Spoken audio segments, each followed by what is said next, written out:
Masdan mo kaming lahat, Senyor. Nakatingin ka lang sa mga hayop rito. Pero napakaraming inosenteng madadamay.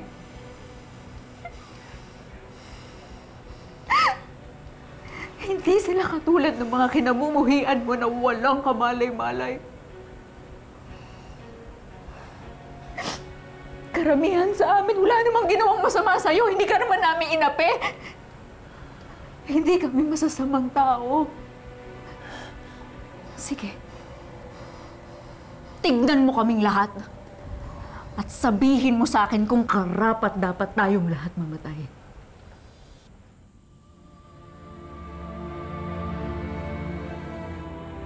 Sa lawak, ay maaaring isama si Inay sa pangarap ko.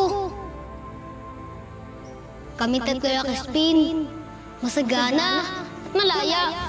Pangako ko sa iyo, Basilio, tutulungan kitang mapalawak at maabot ang mga pangarap mo.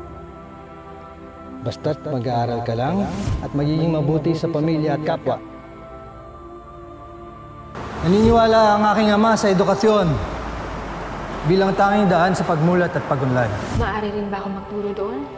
Gaya ng mga padre doon sa kumbento, natuturo rin sa amin. Kahit na musika, malaking bagay sa isang bata ang musika.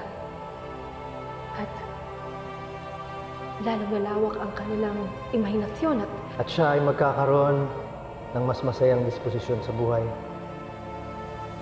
Dahil bukod sa sining, ay gaya ng musika, naglilinang ito sa isipan ng isang pasli.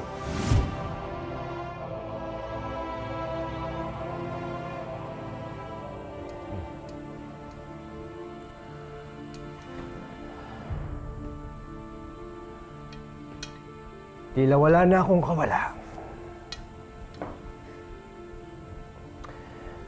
Pagmasdan ninyo ako ngayon! Dahil ako ang tunay na naging anak ng Diablo. Ako'y naging isang halimaw. Winalang iya ang ama. Tinanggalan ng dangal.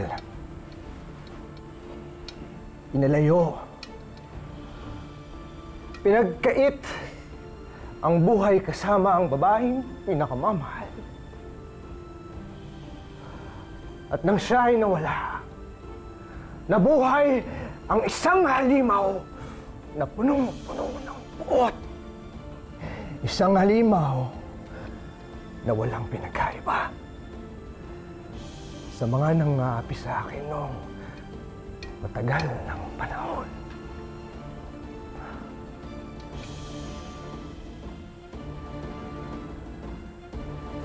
Ako pala ay mas lalo lamang nagpalala sa kanser ng bayang ito. Arrestada y ese traitor! At ilayo ang lampara! Hulihin ang lahat ng tulisanin! Huwag niyo silang hulihin! Ako lamang ay may kasalanan! At ako lamang ang nasa ng bayang ito!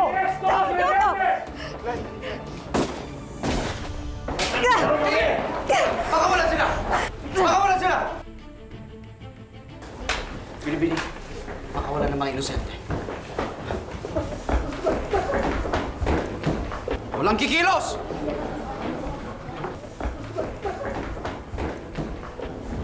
Na nagtatago sa likod ng simbahan at estado, ibaba niyo ang armas ninyo.